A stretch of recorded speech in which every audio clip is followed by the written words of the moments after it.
Welcome back to the Links Golf Club podcast, everybody. Your weekly dose of golf news, club news, golf talk, whatever else we feel like covering, honestly. I'm Gregory, and I'm joined, as always, by Cooper and Chris. This week, Reversing Spey Bay video is live.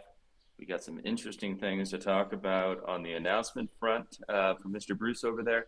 And we got, some other big announcements to talk about, but also, as always, sort of what's happening in golf this week. And then we're gonna sort of talk about some other things at the end. A little bit of summer golf news, look at where our games are, anything kind of that comes up. But gentlemen, most importantly, want to make sure that you all get in here. Come join me, Cooper, Chris. How y'all feeling right now? Feeling good. Yeah. Summer golf is in full swing, right? It's been hot out there, but definitely good times in links and golf. Excited about what's happening in Scotland right now. Big fans. Got the Scottish Open and then going into the Open at Portrush. We got a lot of good stuff on the horizon. Chris, how are you?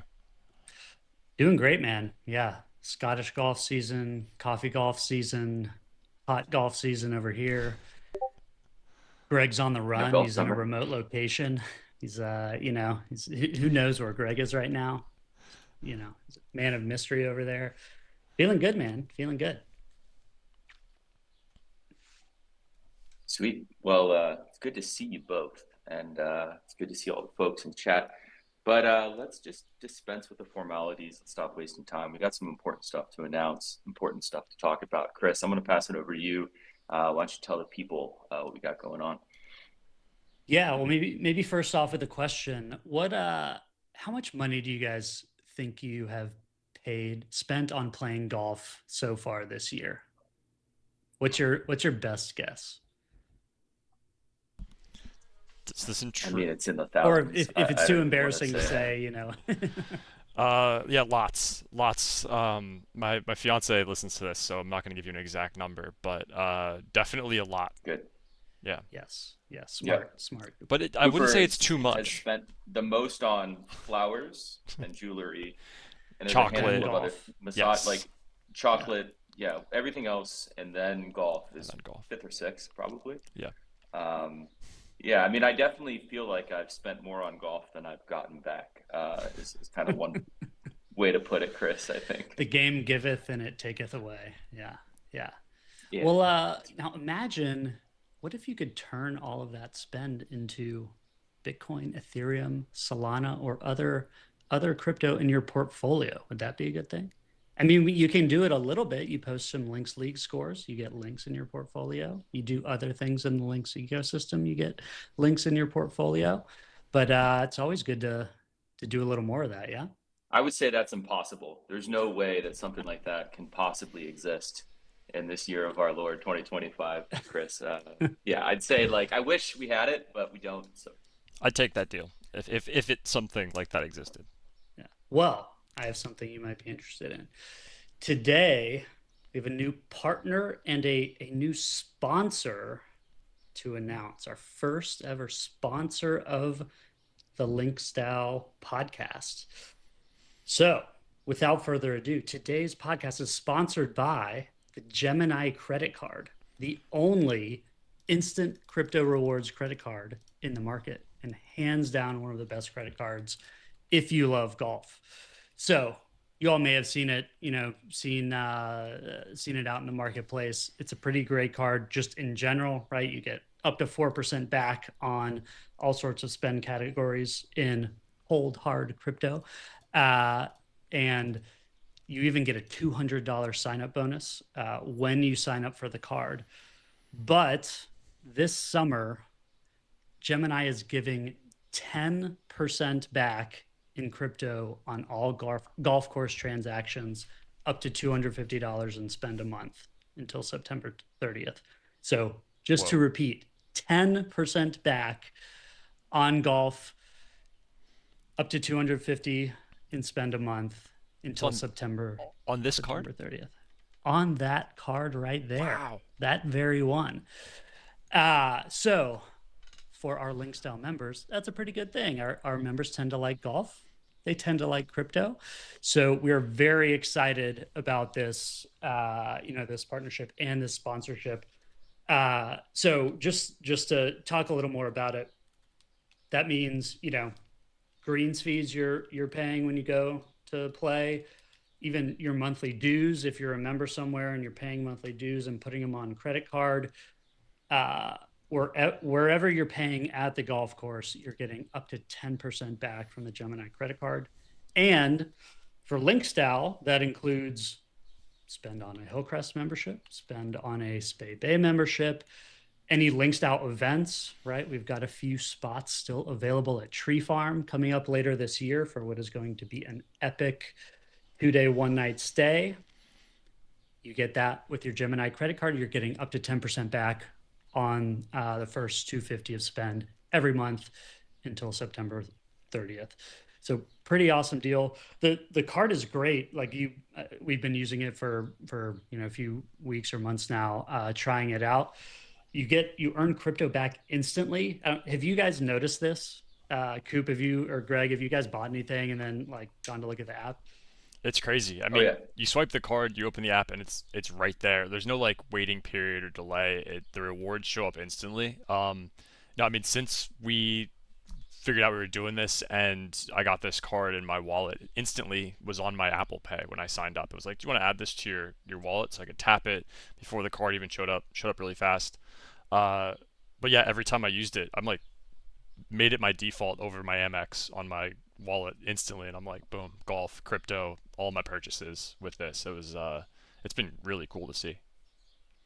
Yeah, I have to say it was pretty wild the first time I used it. I, got it in the mail, bought something off of Amazon, or I guess even from Apple Pay, bought something on Amazon or somewhere, open the app, and all of a sudden there's Bitcoin in my wallet instantly. It was pretty wild and pretty cool to see. So the app's pretty slick.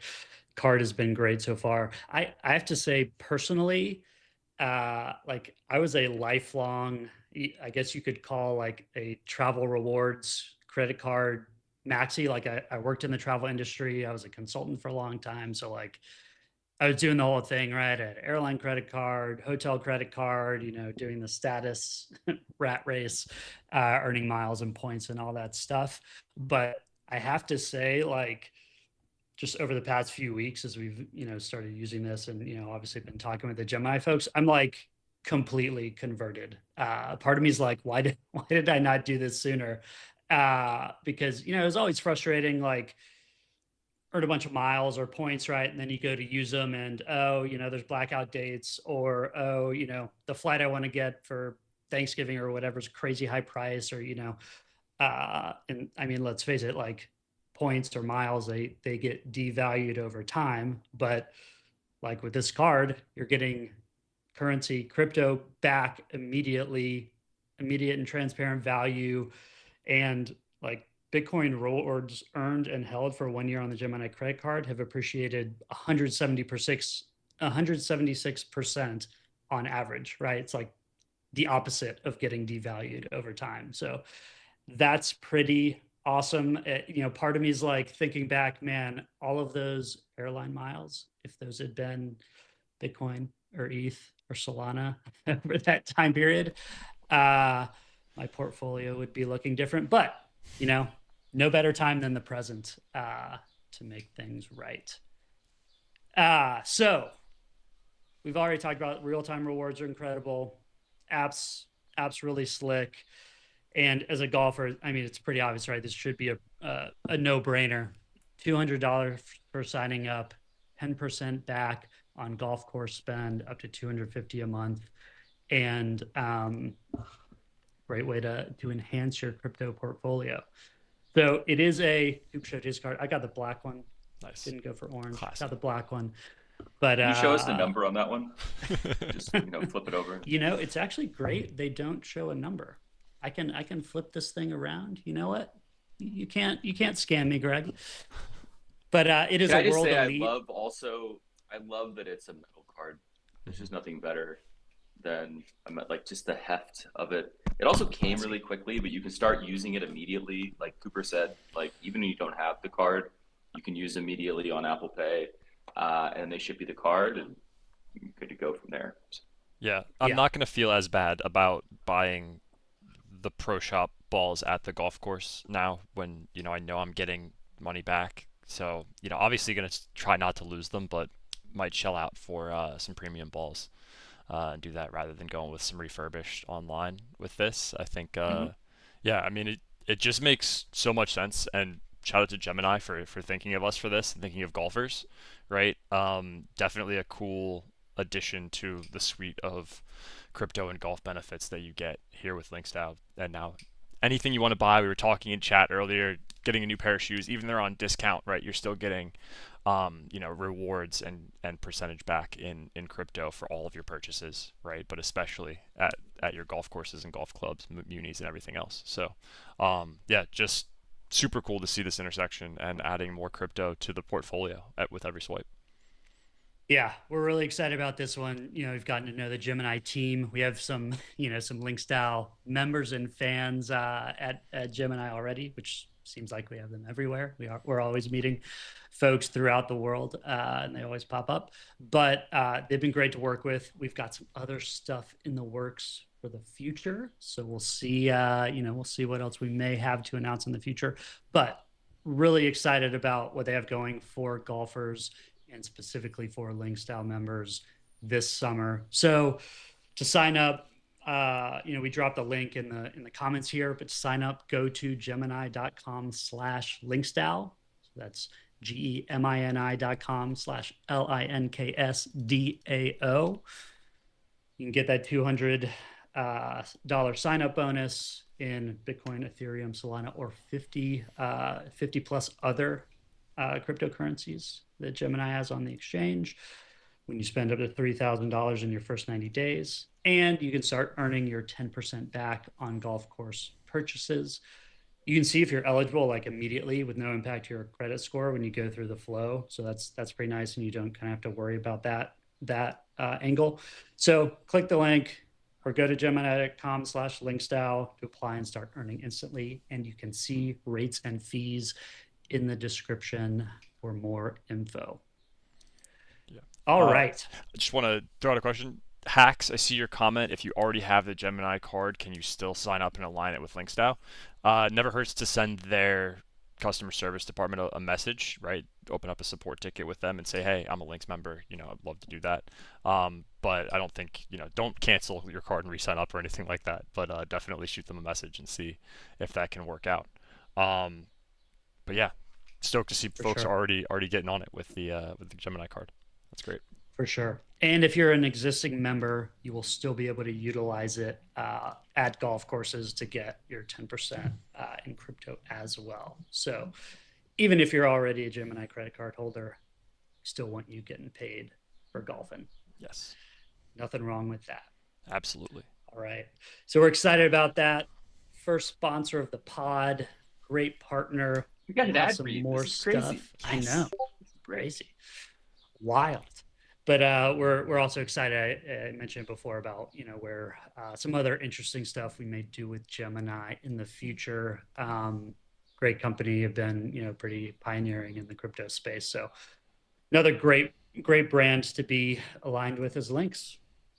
But without further ado, shall we keep rolling? Do we have anything else to announce? Coop, do we have anything else to talk about this week? Just in terms of rewards for golfing, our Links League's Summer League, the last date to post scores is July 12th. So you've got 2 days. It's retroactive to the beginning of the league, which I believe started on June 1st. So all you do is play 4 18-hole rounds or 8 9-hole rounds during that period. Post those scores, you get rewards in Links Coin. Set up that. Other than that, folks, please watch the latest Spey Bay reversing video. If you're already on YouTube right now, that's where it's at. If you're listening on podcast, check out our YouTube page. We've got lots of content there, including the latest from our Scottish course. Other than that, yeah, sign up for the Gemini card. It's gonna be a good time. Cool. 2 other just like kind of content announcements. Yes. 2 other content announcements. One, episode 4, Building LinksDAO, scheduled to drop next Tuesday, July 15th. This one's great. It's with Duncan, who is the architecture editor at Golf Digest. If you've ever consumed any Golf Digest content about a golf course, you've probably ran across his work. Some of that might be their top 100 list. He's quarterback of that. He also participates in their every hole at stuff. It's wild that he even agreed to come and talk to us, let alone just like such a great conversation that we had. So look out for that on Tuesday. Make sure you're subscribed. You've either added us on Spotify or on Apple Podcasts or wherever you get your podcasts. You'll get notified of that immediately. Obviously, we'll get the word out there. But it's one of my, honestly, and I like kind of say this every time, it's like a running bit. It's one of my favorite golf conversations I've ever had. We talked about wine, we talked about music, we talked about golf courses. He's played everywhere. He thinks deeply about golf courses, and he really helps me kind of understand how do golf courses earn their reputation, and does that reputation matter? Obviously, that's something top of mind for all of us at LinksDAO. So do watch that. It's great. I wish you could mute me and just listen to him, but you got to listen to both of us. It's a great conversation. And then we have some other interesting stuff coming up, hopefully in the next couple of weeks with the summer solstice, Coop's 100-hole hike. We're going to get started on that. And the editing room, now that we have the Reversing Spey Bay out, which again, Coop said you should go watch that if you haven't. It's great. Let's talk about just sort of this week in golf news. I mean, first off, just short kings prevailed last week. We talked about the John Deere. I mean, Brian Campbell won what, you know, depending on where you fall, like, did you think it was a good end to the tournament or not? I don't know. I was pretty fascinated about it. You had an opportunity for Homa to get into a playoff. He ended up missing 2 birdie putts and making that not a reality, but it was good to see him finish strong. And then there was a playoff in which Brian Campbell, who was 141st out of 156 players in the field off the tee, he lost a full stroke off the tee, which runs counter to pretty much everything we think about when it comes to distance in the PGA Tour, right? He obviously, it was not a full field. This was not a signature event, but he drove the ball terribly, distance-wise, accuracy-wise. That's why I call him Short King. No offense, come at me. But he gained a full 3.85 strokes everywhere else. I mean, and he was number 1 strokes gained for the week. So just kind of a interesting statistical profile for the winner of a PGA Tour event. And like I said last week, like the John Deere was fun. They put out a lot of social stuff. The course is fine. And it ended up being a tournament that had some good drama at the end. I don't know if you guys watched it. Any thoughts on the John Deere before we start talking about Links season? I didn't watch a ton, just had a lot of family stuff going on, to be perfectly honest, but it was, it's kind of proof that you don't need a full field event to have an exciting finish and to have, like some fun golf to watch. It was, I have to say I was rooting for Homa at the end. I mean, it's kind of, he's a easy guy to root for, and, was in it, the last round, and didn't work out, which is a bummer. But, cool to see him in contention. And, there were some big names there. Homa, Jason Day was there. There's not a completely depleted field. So kudos, Brian Campbell. Cool to see. And yeah, you're right. Completely counter to what kind of the narrative you hear about, the way things trending in the game. Not plugging the stack system this week. We'll talk about that another week. I might just stop using it, honestly, and just hit shorter. What's the point? You can win the John Deere without it. I looked at the data golf, maybe just moving on to this week. I looked at the data golf, the like spider chart for Renaissance Club, the Scottish Open venue this week.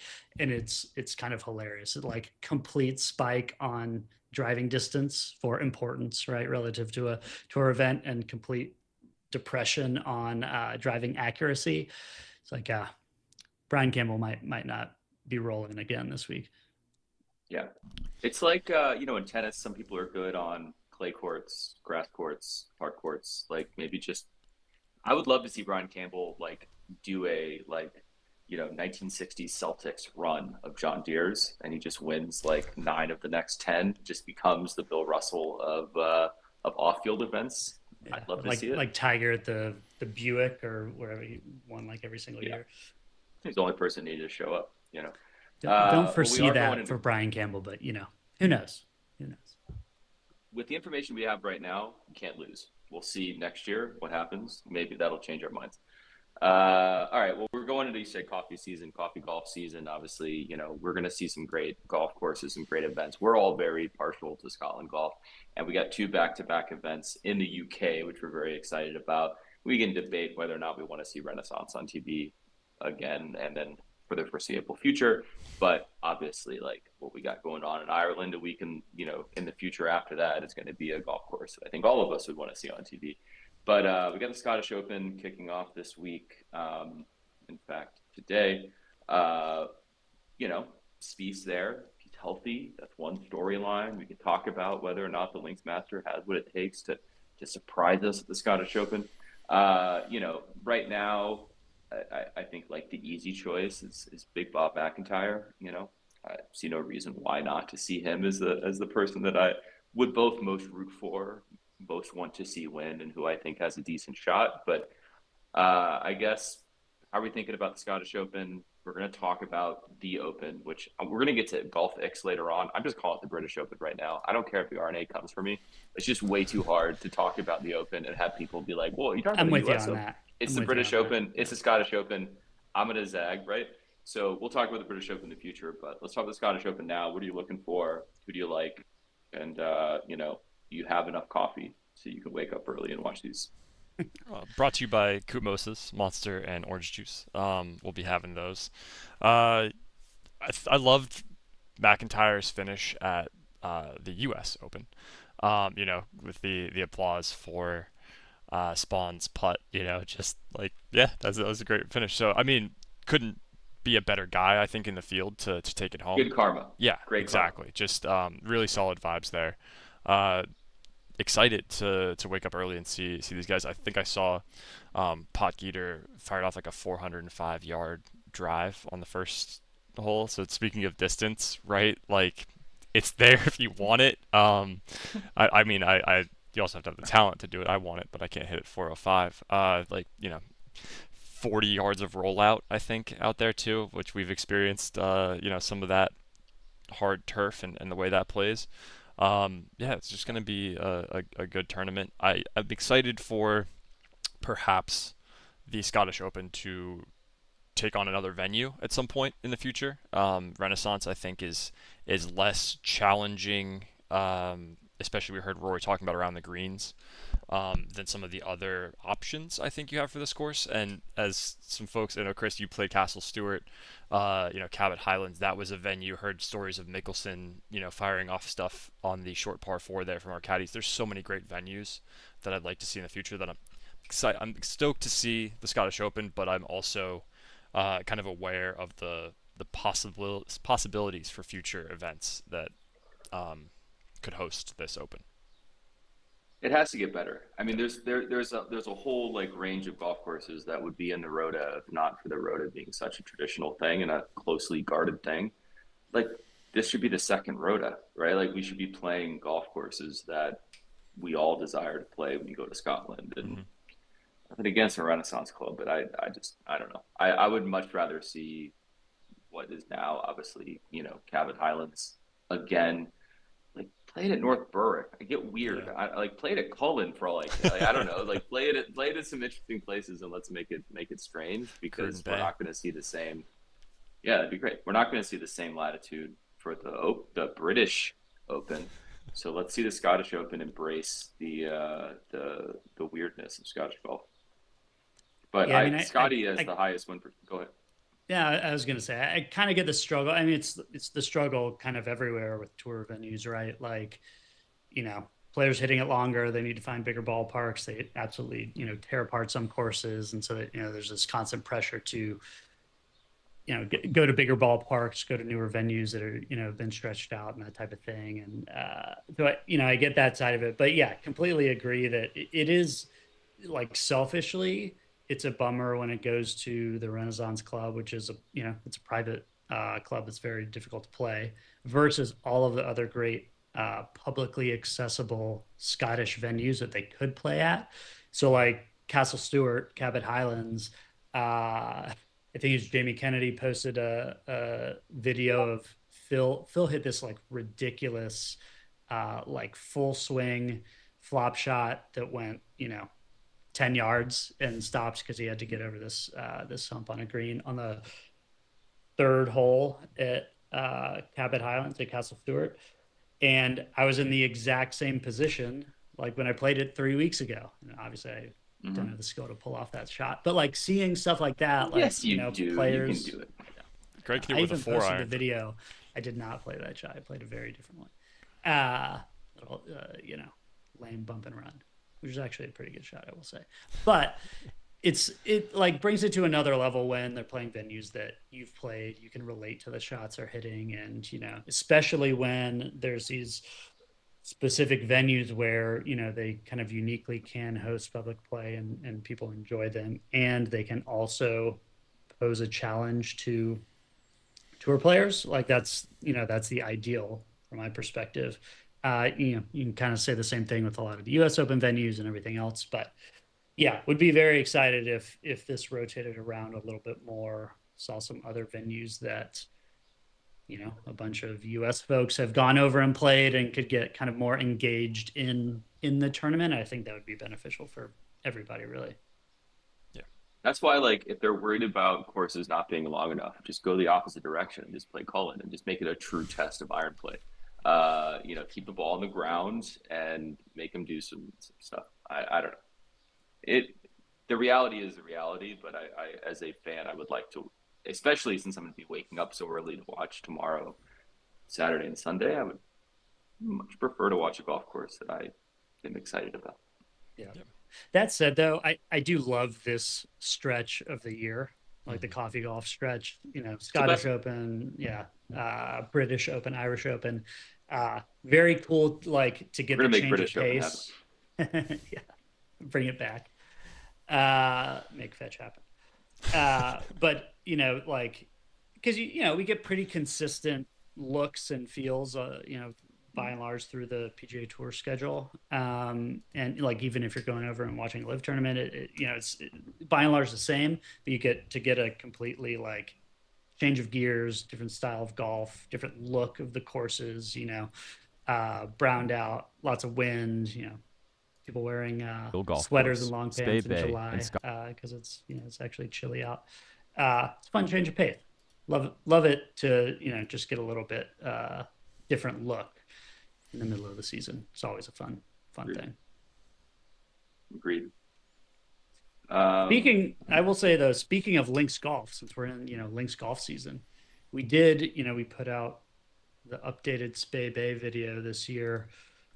Greg, that was mostly your handiwork, or a lot of your work going into it. You want to give us a little like behind the scenes on everything that went into the video and all the other stuff that's going on there? Yeah, I mean, as someone who consumes a lot of golf content, it's like a really high bar out there, and candidly, like I don't know if we're hitting that bar yet. I don't know how close we are to that bar. The people can speak to that, but like I think it was really fun to focus on story because I think we have a really great story to tell. We did a Discord podium, I don't know, like a month, maybe a month and a half, 2 months ago, whatever, and we were talking about from a product standpoint, there's two things. There's the technology, but then there's also sort of like the cultural product of what LinksDAO is. We spent a lot of time in thinking about what our brand should look like and how we tell our story externally. And this sort of reflected us trying to do that in a higher quality way, better way, more shareable way, and a more exciting way. And so the video itself is, we call it part one because it really attempted to answer the question, to anyone, whether that be somebody in the community now who probably knows all the things in the video and they just saw it as sort of a recap or a hype video on what's been happening in Spey Bay. But I think also importantly, something that you can share with someone who might, like, we've always had this issue of just like, well, what is LinksDAO? It's like, well, this is a great example of what LinksDAO is. We got a bunch of strangers on the internet together. We looked at a bunch of golf courses. We found one in Scotland. And then together we have started along this journey with one of the world's best architects to turn this into what we think will be the most interesting golf course in Scotland for you to visit. And so for us, like, we wanted to be able to tell that in a way that within 10 minutes, then you'd also be able to share it with someone and let that video do the storytelling itself. And so we wanted to start from, obviously the moment in which we announced closing on Spey Bay. We won the bid.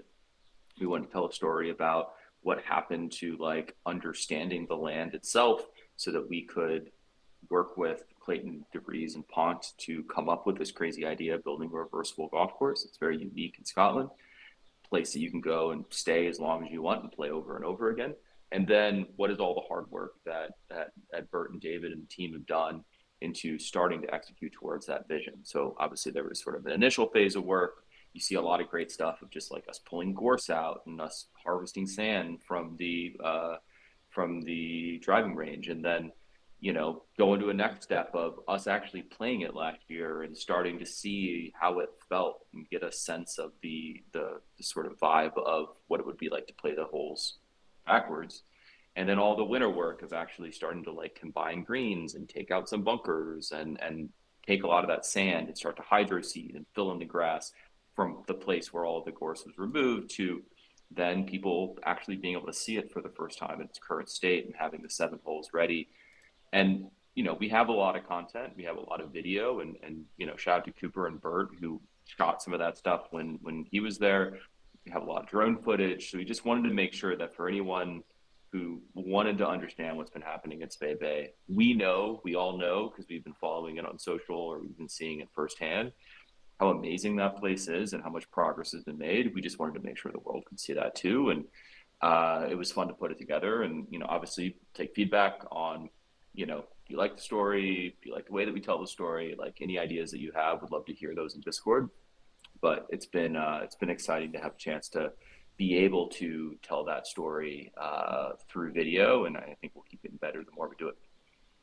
Yeah, I mean, awesome work kind of putting it all together, and I've been showing some clips while you were chatting. I think the folks who have seen our posts on Instagram or following along for the summer solstice with member guests saw a lot of this stuff in its current form, but the story of like how we got here and the decisions that have been made, not just by the advice of CDP or by Bert and David, but also by the community with the winter work plan, to get us to this point, are really, really interesting, and there's a lot of depth there. So I think this video kind of shows a lot of that behind the scenes thinking, and not just kind of the end result for folks who show up and play it and kind of see what's going on, or on Seabruce's Instagram with the closest to the gin with the new Nest hospitality station at that awesome fifth green complex.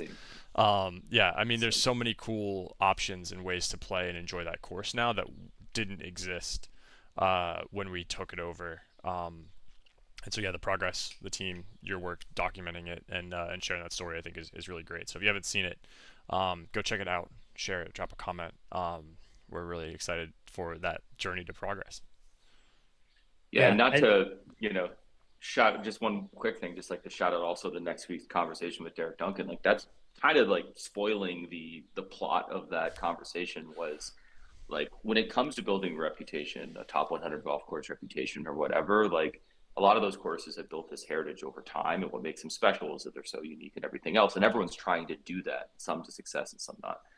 And I think like at the end of the conversation, it was just like Spey Bay is just a really special place, and like what makes it unique is this ability when everyone else is just trying to go to like check things off their passport in Scotland and just spend as little time in a place as possible so that they can move to the next place. Spey Bay is the only golf course in Scotland that I've been to that I would just want to spend all day there. We talked about it in the past, but like that makes it really unique. That makes it really special, and that's what makes it ours. So yeah, I interrupted you, Chris. Your Sweden's Cove style, feel to it. Yeah. I was going to say, I mean, I think the video came together really well, and we've obviously been doing a lot of thinking, and we put out the survey and doing a lot of think about how people, are kind of consuming what we do, or interacting with links. And so this is something we'll aim to do a lot more of in the future, right? So that it's not, just about tuning in on a weekly call or, seeing weekly updates. It's an interesting problem, right? Because the work at Spey Bay is going to go on over years and years, right? It's like, there's kind of micro things happening, but there's also big macro things happening. So making sure we capture that and get it out in kind of some of these pieces, which are more consumable, tie the story together, and, good for members, also good for sharing with other folks and, tuning them into what we're doing, I think is really helpful. And I think this was an awesome start. So super excited. If you haven't watched it, go watch it on YouTube, and, look out for more of that coming in the future. Yeah, if you haven't shared it with a friend, share it with 5 or 10. Share it with as many people. Just play it on a loop on your computer or your kid's iPad. Yeah. We appreciate it. Bryn Larson and Awesome. Reversing Spey Bay. Yeah. Should we talk about some other golf courses too, though? We got some other stuff. Yeah. So we got a couple things. We can kind of bundle these together. There's a new golf course planned near Erin Hills, which is great. I still haven't been to Erin Hills yet, but I'm excited. There's even more of a reason for me to go on the horizon. Also, the second course at Gamble Sands called the Scarecrow is opening up for preview play soon. Hopefully, we can all get a chance to check that out. And then there's a new Gil Hanse course in a existing Gil Hanse course in Alabama that's getting revived, Capstone Club. I think, Chris, you can probably talk a little bit about our personal history with that place, or at least Links' personal history with that place. So start where we want. I mean, have you all been to Erin Hills?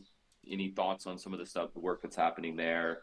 Gamble Sands, same. And then, Chris, I'd love to hear from you a little bit of the context with the Hanse course in Alabama.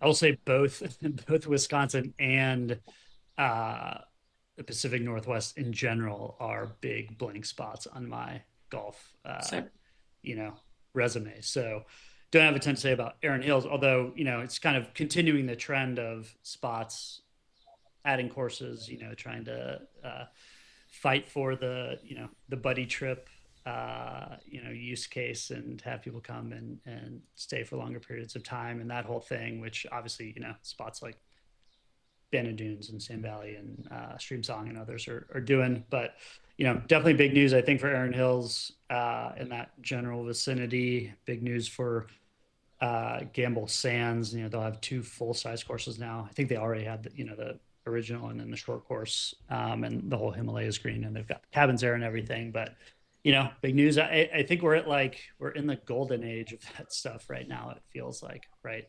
Lots of destinations and either existing or getting built, expanded. We talked about Royal Dornick doing it recently, and it's kind of happening everywhere. So that trend certainly continuing. A lot of supply. I mean, Coop, you definitely have more Pacific Northwest golf experience than I do, but what have you been to Gamble Sands before? I have not. I've not made it out there. It's inland, right? It's up in Washington, so it's I played some good Oregon golf, but I haven't made it up there yet. I think it's all good for the supply of those buddy trip options, right? You want to go play some world-class golf, not just play the same course 4 times, although sometimes that is really fun to do. I think this is great. I think, I'd love to see more. This sounds, kind of a familiar pitch, right? We envision it to be a top 100 world-class club, and there's a lot of people doing that and aiming for that. And I think it's good for the total supply of these types of options for folks. You mentioned Stream Song. More availability for that, I think, may not bring prices down, but it might take some pressure off of, looking at 2027 for a Bandon trip, right? Like, I think there might be some more flexibility in the market for these types of trips. So yeah, positive on that front. Greg, what do you think? I just want to get to Erin Hills because it looks great. Yeah, I agree that, there's a lot of options, which is nice, and hopefully that will mean more competition for things like price, but also amenities and excitement and everything else. I think, like Chris said, it continues to be the trend that, and I think this is a positive thing, getting back to finding the right piece of land, no matter where it is, building a golf course there, rather than forcing a golf course onto bad land or having to spend a ton of time and money to move a bunch of land to make it a good piece of property for a golf course. So, and that continues to be a net positive for American golf in general. And, definitely excited to check both of these out. Chris, the one in Alabama, you kind of have a story about. You want to tell us about that? Yeah. It's not a deep story. Like, we don't have a personal relationship there. I think you said that. I didn't ask for a deep story. But... it's just a story. I don't know. Yeah. No, this caught my eye though, because this course, Capstone Club in Alabama, it's I think it's like an hour outside of Birmingham, and close-ish to Tuscaloosa. But the article just caught my eye because this is one that Bez and I had flagged as like, an interesting location option that we tried to make happen as part of our U.S. course search. Everybody knows, we looked at a ton of courses over the years. We had the initial survey feedback and poll feedback about, targeting the Southeast. And this was, a Gil Hanse course in Alabama. relatively close to I guess an international airport in Birmingham. Don't know how many international Probably goes to destinations the are coming out of Probably there. goes to Mexico. Yeah. Yeah, yeah. But it was intriguing for a number of reasons. And so, I mean, it's kind of an interesting story. I think it's like one of the first three of Gil Hanse's original designs. He did a ton of restoration work and working for other architects and stuff. And I think this was like his third um, uh, original design individually. And then I think there was some sort of tie to the University of Alabama or something. Didn't pan out the way they wanted to, and eventually went bust. And so, like when we looked at it a couple of years ago, it's literally like there was no operating golf course. It was just land. You could look at it, a satellite photo of it. You could see the holes cut in the trees and see that it was overgrown and stuff. And big old clubhouse sitting there unused, which was intriguing. And so we actually dug into it quite a bit, and couldn't make anything happen. My guess is, after reading this article, that stuff was already in the works with some other folks. But kind of fun to see some of that stuff come full circle. We certainly saw some potential in it, so we'll see what they do with it. Could be really interesting. But yeah, that one definitely caught my eye when scanning the news this week on the golf course front. Sweet. It's like when you see a previous Hinge or Tinder match, get married. It's the same kind of thing. I wonder what she's up to. Oh, great. Or he, or they. All right, Cooper, you got some new like macro nutritional things I noticed. I saw this on Twitter. I'm not at home, and I've kind of haven't looked at my phone as much, but in one of the few positive developments of Twitter's algorithm, I was immediately served a video yesterday. I think it was yesterday, where you're like, or not a video, a tweet.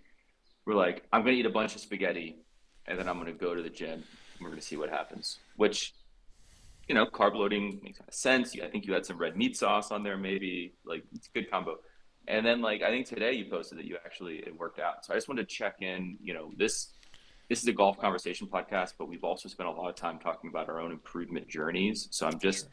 What can you tell the people about spaghetti before a workout? Like, should people be trying it? Like, I think my recommendation would be to eat 3 normal meals throughout the course of the day, and not, what time did I tweet this? A 4:54 p.m. bowl of spaghetti and basil sauce, tomato basil sauce. Yeah. But in the event that you're, grinding at work or anything else, and you have, you're going to the gym at 6, and there's not a whole lot of other options, go for it. Eat a bowl of spaghetti, have at it. It was definitely a carb experience, but I did beat all of my previous lifts. So, we're working in the right direction. It was fuel. It qualified. But would I recommend this over, normal nutritional advice? No, absolutely not. But in a pinch, Fair enough. it was effective. Yeah, definitely working towards those goals I mentioned at the beginning of the year about like squat, bench, deadlift numbers, but the body fat percentage was not helped by the generous Parmesan cheese and olive oil. Yeah. That's right. You got to bulk, and then you got to cut. Everything's a cycle.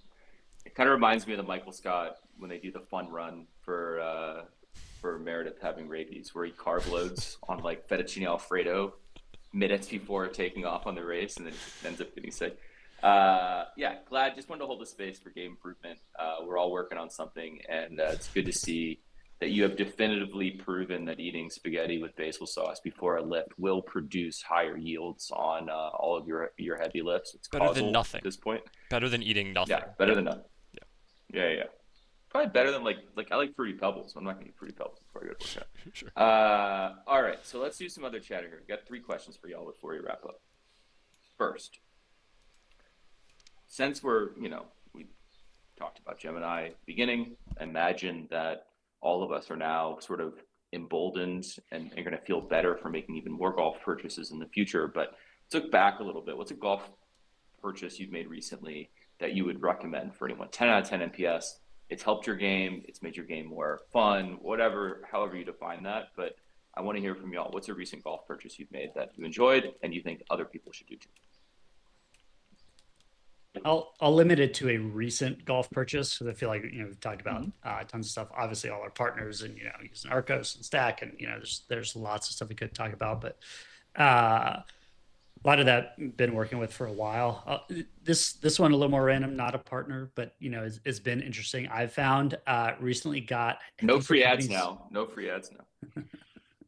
this I guess will amount to a free ad because I'm going to mention another brand, but there's lots of other things you can use. But I think it's Coop. What's the name of the brand? It's like iRange Sports. It's like the Oh yeah. phone stick for like recording your swing, basically.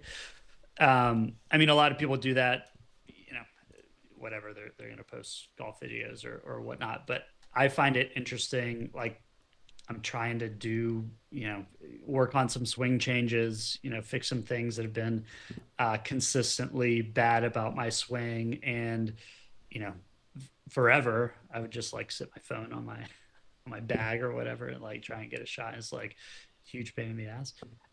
This has actually made it a lot easier. So I've gotten a lot of like higher quality stuff, can put it in the right spot to get the right angle from a swing and everything, head on and down the line and all that. It's actually been hugely helpful. It's one of those things I like didn't really think about at all. But I'd recommend like if you're actually trying to make some changes to your swing, put in some practice or whatever, I find it hugely helpful to get video of it so I can like grok what's going on, or like what I need to change, what the kind of positions, angles need to get to or whatever. So that's been pretty big. I found that really helpful. Shout But out I don't know. to That's kind of a random one. What would you guys have for I've a really recent enjoyed the golf iRange. I purchase? haven't bought it recently. Nick in chat said that the best thing he's bought this year is this club scrub. It's like a little bag that you hang on your um, bag, and then you stick your clubs or your balls in there. That seems like a pretty cool deal. Um, I would say probably the best thing that I bought, because I haven't really bought a bunch of new stuff this year, would be Tease. I think like investing in some good tees that don't break all the time, versus just I don't know if you played with me on the 100-hole hike. I was asking for tees every 5 minutes We because were I kept blasting through tees, we went through so many tees. The frame ground was conditions. hard. So yeah, I mean some good Western birch, tees. Shout out to Links Pro Shop. We have those um, in there. I mean, it's good. And then if you look at the My Golf Spy data, you don't need a fancy plastic tee or any of this crazy business that like the data says that a regular wooden tee actually goes further than any of the other crazy stuff. So add yards to your drive, get a good wooden golf tee. I think that's my pick so far. But I'll keep you guys updated if I use my Gemini card to buy any more cool golf stuff this year, which I certainly will. Fair. So, spaghetti. Videotape your swing. Use wooden tees. Yes. These are the contributors to success. So for me, it's more of a golf vibes thing. I lose ball markers a lot. Obviously, like one of the low hanging fruit when you go to a new golf course you haven't played is buy a ball marker. Invariably, if I put that into rotation, it gets lost. So I have those at home just as a collection. But I realize, and then you get like the plastic ones for free, but like they have the little nub on it. I don't love it. You lose those too.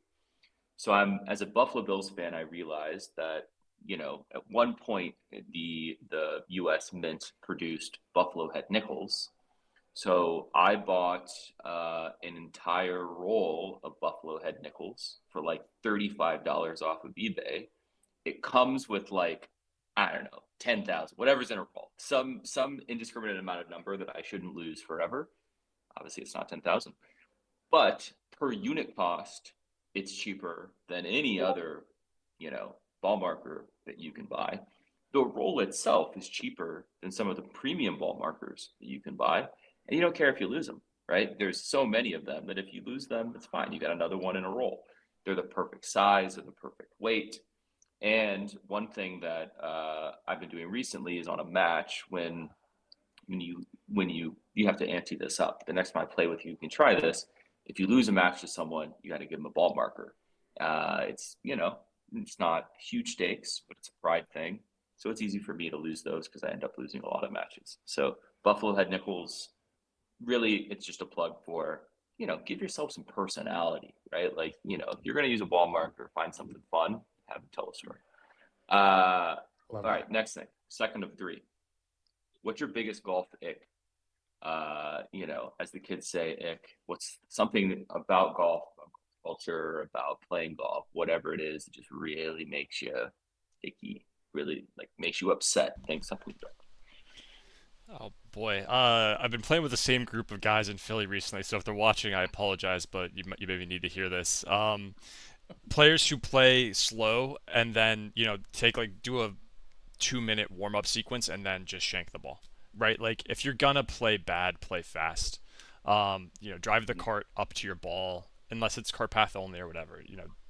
Think about your surroundings, think about your surroundings, and like I will admit, I've been playing with some through links, play with a lot of golfers who are newer to the game, got in through crypto or whatever, and it's one of the things I see people pick up, and it's super like brings pride in my heart. It's like, oh, I started getting faster, started being more aware of my surroundings, doing better etiquette. That's just one easy thing that like it doesn't matter how good you are at golf. I don't need you to break 100, but if you can come out there, be aware of your surroundings, not get in anybody else's way, and not make me as your host at a club worried about holding up the group behind us, that's going to make for a really easy game. So that's my ick is just like play fast.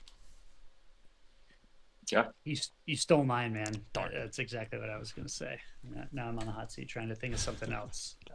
I'll go while you Do think. you have one So, right? Yeah. In Go ahead. true, in true spirit of Icks, where like, when people say they have an ick, sometimes it's not a controllable thing. It's not their fault, right? It's an ick. So this is stupid, but like my ick recently has been rain. Just the whole concept of rain. Just the whole concept of rain coming down from the sky and impacting your ability to play golf. I live in Tennessee. I would say this, I don't know if this is exactly right, but this is directionally correct.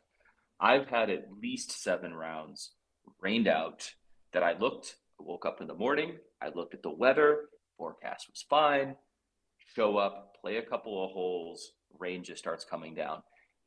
And I think what makes it so frustrating is that it's not controllable, right? Like I think like, shouldn't control, complain about things that you can't control or whatever.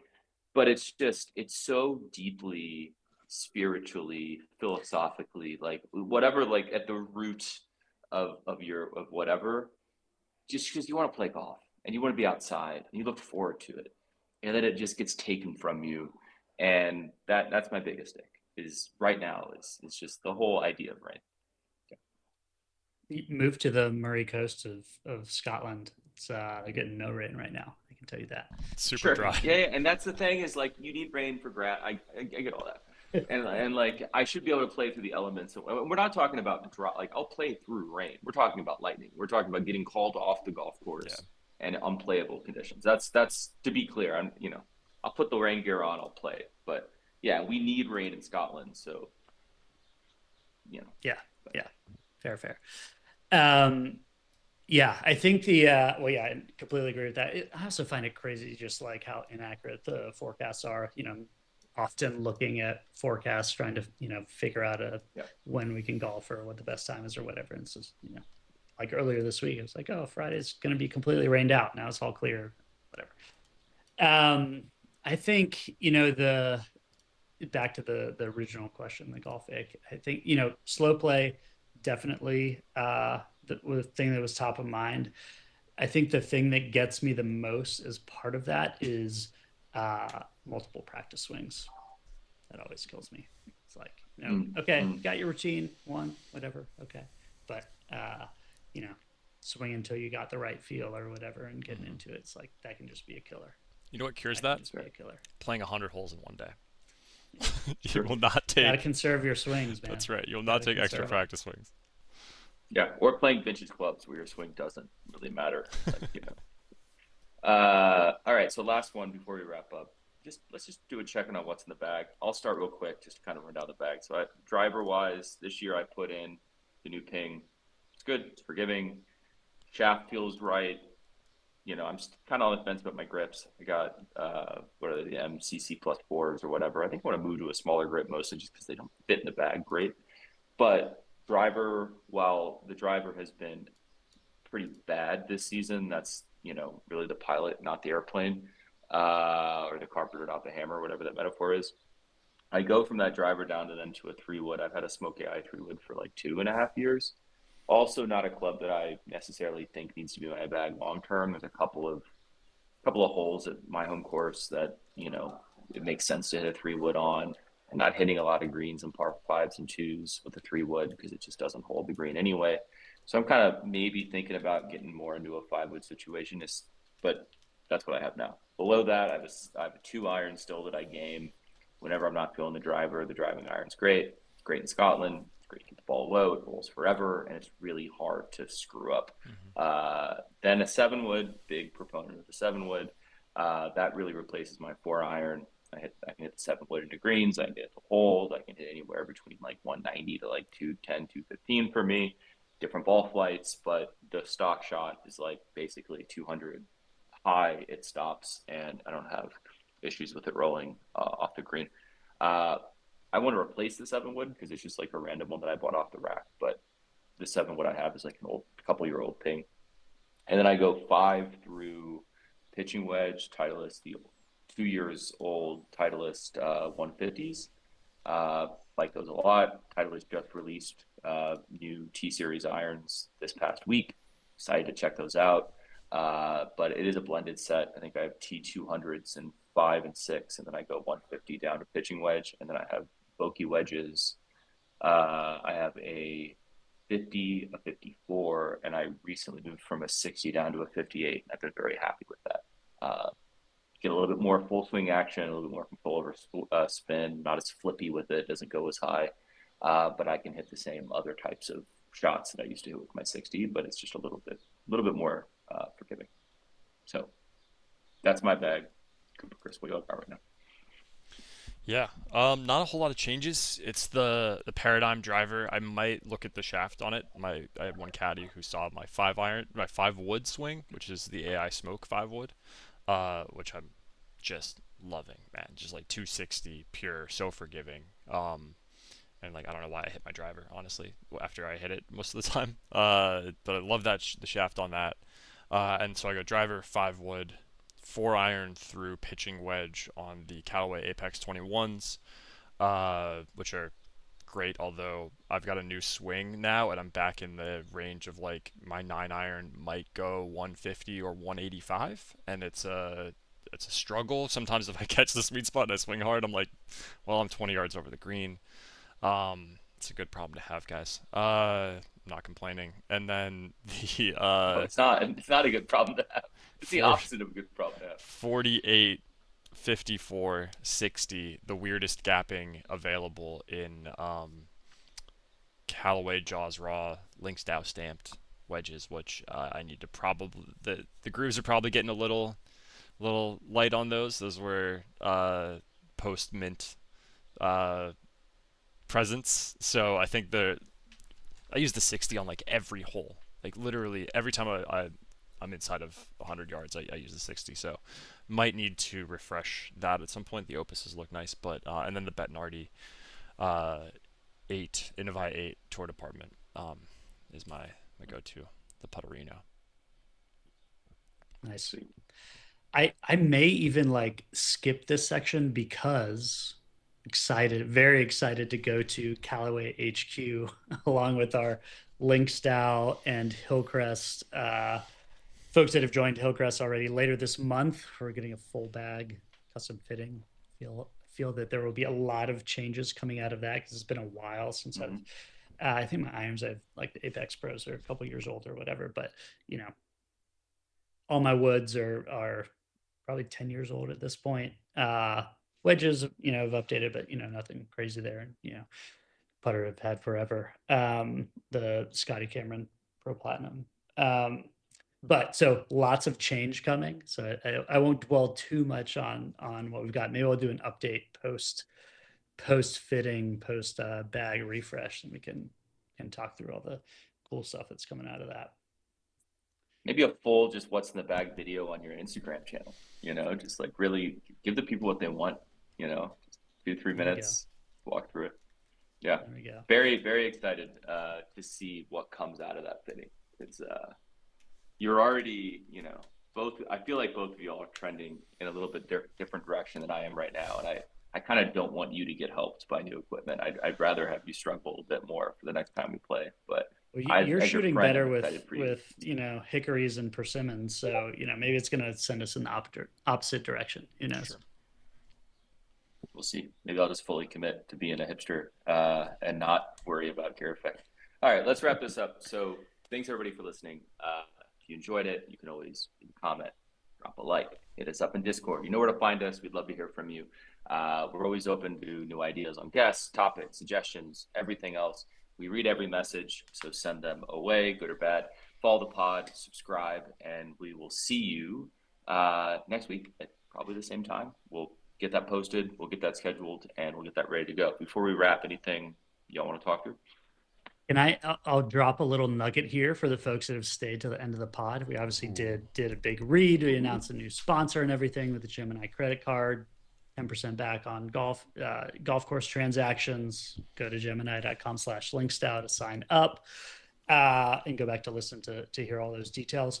But I will say there was a second element to what Gemini has going on in the golf world, which literally just went live and we weren't ready for it. But hey, I'm just going to tell the people that stayed on the full time, and that's their reward for sticking with us for the full podcast. So we already said 10% back golf course transactions, you get a $200 sign up bonus. They also have just launched a huge Ryder Cup giveaway. So, we're huge fans of the Ryder Cup here, but they're giving away a trip for you and a friend to attend the Ryder Cup. You get airfare and hotel, 2 weekend passes, including food and non-alcoholic beverages, and $10,000 to spend on an unforgettable weekend. What will be an awesome experience. And the way they're doing it is you earn entries for the giveaway every $50 you trade in crypto on Gemini, or every $50 you spend on your Gemini credit card.